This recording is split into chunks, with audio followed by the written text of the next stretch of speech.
Hello welcome to the baby things YouTube channel. ఈరోజు నా స్టైల్లో మల్టీగ్రెయిన్ దోశకి నేను డిఫరెంట్ పప్పులు అయితే పోస్తున్నా. ఇప్పుడు బియ్యము అండ్ పచ్చి బియ్యము రెండు ఒక్కొక్క స్పూన్ తీసుకున్నా. కరిగమ్ము, కందిపప్పు, వేరుశనగలు,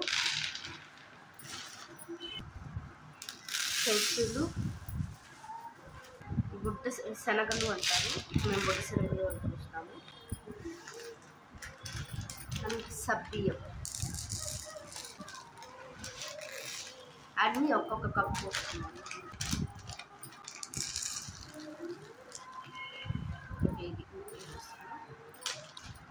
ఇది ఉలవలు,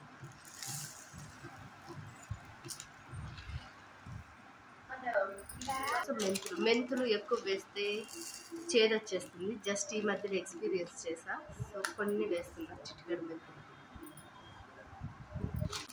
సపరేట్గా నానబెట్టడం కోసం ఇవి తీసుకుంటున్నాను. ఇది సపరేట్గా నానబెడతాను. వీడియో ఇది కాకుండా మళ్ళీ ఈ అటుకులు కూడా సపరేట్గా నానబెట్టుకోవాలి. ఇవన్నీ శుభ్రంగా కడిగి నానబెట్టాలి. ఇలా పప్పులన్నీ వడగట్టి నీళ్ళు పప్పులు వేరు చేశారు. అంటే ఆల్మోస్ట్ 4 to 5 hours బాగా నానబెట్టాను. ఇలా అన్నీ ఆల్మోస్ట్ మెత్తగా అవుతున్నాయి. సో ఇట్లా 4 to 5 hours నానబెట్టుకొని నీళ్ళు వంచి పెట్టుకోవాలి మిక్సీకి పట్టే ముందు. అదే ఈ మల్టీగ్రెయిన్స్ అన్ని నానబెట్టుకున్నాం కదా, ఇప్పుడు వీటిని మిక్సీ పట్టుకొని పిండిలాగా చేసుకున్నాం దోశకి. మల్టీగ్రెయిన్ మనం ఇంట్లో తయారు చేసుకుని దోశ పోసుకుంటాం. ఏం వేసారు దాంట్లో? అన్నీ ఆల్రెడీ లాంగ్ వీడియోలో పెట్టాను, చూడండి. సో ఇలా స్మూత్ బ్యాటర్ లాగా రుబ్బుకున్నాను, చూడండి. చిక్కగా ఉంది. సో మనం నీళ్ళు పోసి కలుపుకుంటాము. నేను నైట్కి దోశలకు అయ్యేలాగా ఎత్తి సపరేట్గా పెట్టుకుంటున్నాను. అదే డే పోయొచ్చో పోయి కూడా తెలియదు, బట్ ట్రై చేస్తే ఏముందిలే అనేసి ట్రై చేద్దామనేసి అయితే ఎత్తుకుంటున్నాను. ఇందులో ఇంకా సాల్ట్ వేసుకోవాలి. అండ్ ఇన్ కేస్ ఎవరికి మసాలా కావాలంటే కారం వేసుకోవాలంటే వేసుకోవచ్చు. ఎందుకంటే ఇది మల్టీగ్రెయిన్స్ కాబట్టి కొందరైతే ముందుగానే చిల్లీస్ వేసి రుబ్బేసుకుంటారు, మిరపకాయలు వేసి.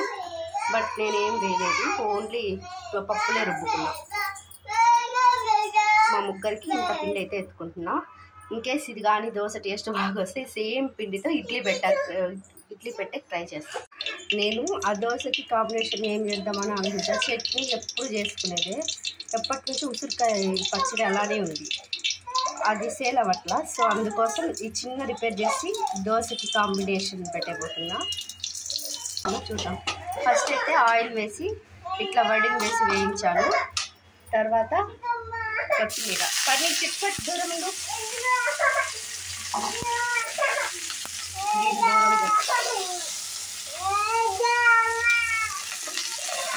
ఇలా వేయించుకుంటాను.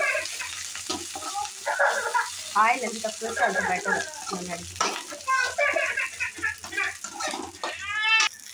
ఇప్పుడు కరివేపాకు అది బాగా మగ్గిన తర్వాత ఇదిగోండి మా ఇంట్లో ఆల్రెడీ స్టోర్ చేసి పెట్టుకుని ఉసిరికాయ పచ్చడి.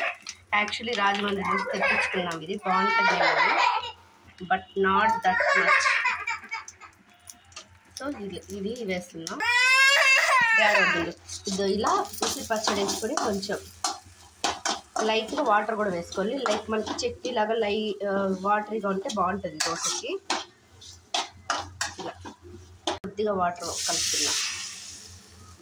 కారం చట్నీ లాగా ఉంది చూడండి, ఇలా చేసుకున్నా. సో ఇలా వేసిన తర్వాత పైన కొత్తిమీర, నేను కొత్తిమీర చాలా ఎక్కువ వేస్తాను. ఇలా వేసి కలబెట్టుకునేది. నీకెవరు చెప్పారు? యాక్చువల్లీ తను ఏడ్చింది కదా, తను ఇప్పుడు ఎక్కడుందంటే, పర్ని హాయ్ చెప్పు. ఇలా పై దిక్కి కూర్చొని వంట చేస్తా అంటే చూస్తుంది. ప్లస్ చూడటమే కాదు, తను రిప్లై ఇస్తుంది ఓకే ఓకే అని. మీడియం ఫ్లేమ్లో 2 minutes ఉడికినప్పుడు మనం ఆఫ్ చేసేయాలి. టేస్ట్ చూసి చెప్పు. అండ్ కూర గెస్ చేయి. Guess the curry. పది గమ్మండు టేస్ట్ ఎట్లుంది? ఫస్ట్ టేస్ట్ చెప్పు. దోశ బాగుందా, ఒకటిగా కూరత బాగుందా? కూర ఏంటి గెస్ చేయి ఇప్పుడు. నువ్వు ఎక్స్పెక్ట్ చేయని కూర. ఒర్రా పట్టు. నువ్వు ఏ ఊరుగా? అదే